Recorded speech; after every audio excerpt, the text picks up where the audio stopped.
ఆస్తి హక్కుల గురించి మనందరికీ ఒక సింపుల్ నమ్మకం ఉంటది. అదేంటంటే యజమానిదే ఫైనల్ మాట అని. కాని చట్టం ఎప్పుడూ మనమనుకున్నంత స్ట్రైట్గా ఉండదండోయ్. ఒక సుప్రీంకోర్టు కేసేం చెబుతుందంటే కొన్నిసార్లు ఒక భూమి మన స్వాధీనంలో ఉండటం, దానిపై మనకు యాజమాన్యం ఉండటం కంటే పవర్ఫుల్ అంట.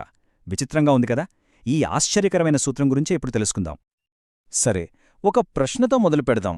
ఒక వ్యక్తి ఒక భూమిలో చాలా ఏళ్లుగా ఉంటున్నాడు. సడన్గా అస్సలు ఓనర్ వచ్చి ఇది నా స్థలం, ఖాళీ చేసి వెళ్ళు అని బలవంతంగా బయటకు పంపేయగలడా? చట్టమేం చెప్తుందో తెలిస్తే మనం నిజంగా ఆశ్చర్యపోతాం.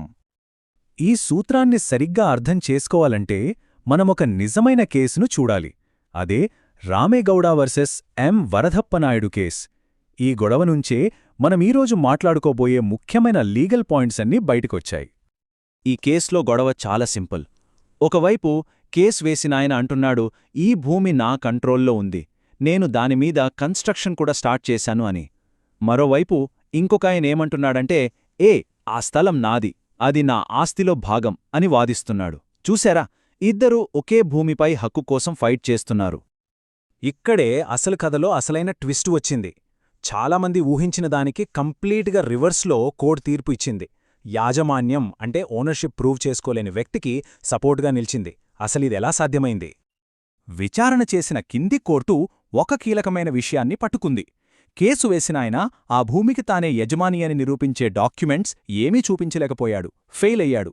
కానీ చాలా కాలంగా ఆ భూమి తన స్వాధీనంలోనే ఉందని మాత్రం చాలా బలంగా ప్రూవ్ చేయగలిగాడు. ఇక్కడే ఉంది అసలు విషయం. ఈ పాయింట్ ఆధారంగానే కోర్టు ఒక ఇంజంక్షన్ జారీ చేసింది. ఇంజంక్షన్ అంటే సింపుల్గా చెప్పాలంటే ఒక స్టే ఆర్డర్ అన్నమాట. దీని ప్రకారం ప్రతి వాది, బహుశా అతను అసలు యజమాని అయినా సరే, వాది కంట్రోల్లో ఉన్న ఆ భూమిలోకి వెళ్లకూడదు, అతన్ని ఏ విధంగానూ డిస్టర్బ్ చేయకూడదు. ఇది మనందరి మెదడులో మెదిలే అసలు ప్రశ్న. ఓనర్షిప్ కన్నా స్వాధీనానికి చట్టం ఎందుకంత ఇంపార్టెన్స్ ఇస్తోంది? దీని వెనుక ఉన్న లీగల్ లాజికేంటి?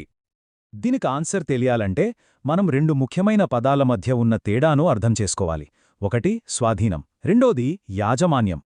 ముందుగా యాజమాన్యం అంటే ఏంటో చూద్దాం.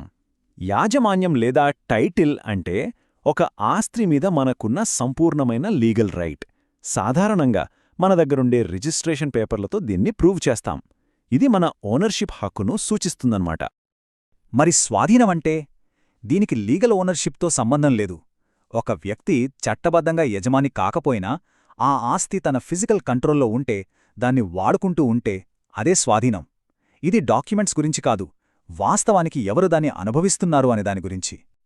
సరే, ఇంతకీ చట్టం స్వాధీనాన్ని ఎందుకింతలా ప్రొటెక్ట్ చేస్తుంది? శాల్మండ్ అనే ఓ ఫేమస్ న్యాయ నిపుణుడు ఏమన్నాడంటే, ఒక మనిషి స్వాధీనంలో ఉన్న దానిపై దాడి చేయడమంటే అది దాదాపు ఆ మనిషిమీదే దాడి చేయడంతో సమానమంట. ఎందుకంటే శాంతి భద్రతలను కాపాడటం, హింసను ఆపటం చట్టం యొక్క మొదటి బాధ్యత.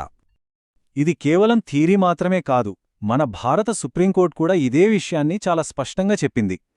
టైటిల్ లేకపోయినా సరే చట్టం స్వాధీనాన్ని గౌరవిస్తుంది అని తేల్చేసింది. ఎవరూ చట్టాన్ని తమ చేతుల్లోకి తీసుకుని మరొకర్ని బలవంతంగా తొలగించకూడదు అనేదే దీని వెనుక ఉన్న ముఖ్య ఉద్దేశ్యం. అయితే ఇక్కడొక ముఖ్యమైన కండిషనుంది. అన్ని రకాల స్వాధీనాలకు ఈ రక్షణ ఉండదు. చట్టం స్థిరపడిన స్వాధీనం లేదా సెటిల్డ్ పొజెషన్ అనే ఒక ప్రత్యేకమైన పరిస్థితిని మాత్రమే గుర్తిస్తుంది. మరి ఒక ఆక్రమణదారుడి స్వాధీనం ఎప్పుడు స్థిరపడిన స్వాధీనంగా మారుతుంది?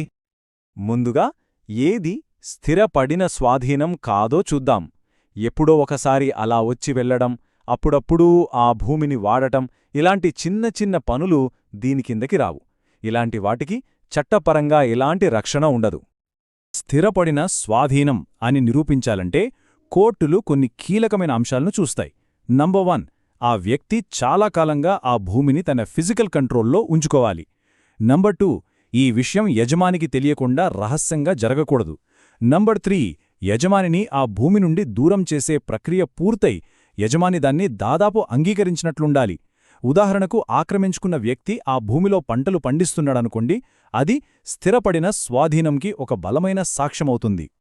దీనివల్ల అసలు యజమాని హక్కులు ఎలా మారిపోతాయో చూడండి. ఎవరైనా అప్పుడే వచ్చి ఆక్రమణ చేస్తే యజమాని వాళ్లను అడ్డుకోవచ్చు. కానీ ఒక వ్యక్తి స్థిరపడిన స్వాధీనంలో ఉంటే అసలు యజమాని అయినా సరే వాళ్ళని బలవంతంగా ఖాళీ చేయించలేరు, తప్పనిసరిగా కోర్టు ద్వారానే వెళ్ళాలి. తేడా చూశారా? ఇప్పుడు మనం మళ్ళీ అసలు కేసుకు వద్దాం. దీని వెనకున్న పెద్ద సూత్రమేంతో పరిశీలిద్దాం. ఈ చట్టబద్ధమైన ప్రక్రియకు ఎందుకంత ప్రాముఖ్యత? రామేగౌడ కేసులో ఫైనల్గా సుప్రీంకోర్టు కూడా కింది కోర్టుల తీర్పునే సమర్థించింది. కేసు వేసిన వ్యక్తి ఓనర్షిప్ నిరూపించలేకపోయినా అతని స్థిరపడిన స్వాధీనానికి రక్షణ కల్పించింది. కాబట్టి ఇక్కడ ఇద్దరి హక్కులు, పరిమితులు చాలా క్లియర్గా ఉన్నాయి. అసలు యజమాని కోర్టుకు వెళ్లి చట్టప్రకారం ఆ వ్యక్తిని ఖాళీ చేయించగలడు, కాని స్వయంగా బలాన్ని ఉపయోగించలేడు.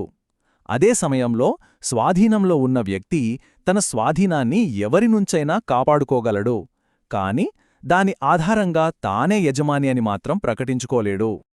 దాదాపు 100 సంవత్సరాల క్రితం 1924లో సర్ జాన్ ఎడ్జ్ చెప్పిన ఈ మాటలు ఈ సూత్రాన్ని పర్ఫెక్ట్గా చెప్తాయి. భారతదేశంలో ఎవరైనా సరే తమకు రావలసిన దాన్ని బలవంతంగా తీసుకోకూడదు, కోర్టు ద్వారానే దాన్ని పొందాలి. ఈ మొత్తం చర్చ వెనక ఉన్న ఒకే ఒక ప్రాథమిక సూత్రమిదే: ఎవరు తమ వివాదంలో తామే జడ్జిగా వ్యవహరించకూడదు. ఎవరిది కరెక్ట్, ఎవరిది తప్పు అని తేల్చాల్సింది న్యాయస్థానాలు, వ్యక్తులు కాదు. అంతిమంగా ఈ చట్టం యొక్క లక్ష్యం సమాజంలో శాంతిని కాపాడటం. ప్రజలు తమ గొడవలను వీధుల్లో, పొలాల్లో కాకుండా కోర్టు గదుల్లో పరిష్కరించుకోవాలని ప్రోత్సహించటం ద్వారా హింసను, అరాచకాన్ని నివారించడమే దీని ముఖ్య ఉద్దేశ్యం. కాబట్టి మనమొక చివరి ప్రశ్నతో ఈ విశ్లేషణను ముగిద్దాం. ఒక ఆక్రమణదారుడికి రక్షణ కల్పించడమనేది యాజమాన్య హక్కును బలహీనపరుస్తుందా? లేకపోతే ఏ ఒక్కరూ చట్టాన్ని చేతుల్లోకి తీసుకోకుండా చూస్తూ అందరికీ వర్తించే చట్టబద్ధమైన పాలనను ఇది ఇంకా బలోపేతం చేస్తుందా? దీని గురించి ఆలోచించండి.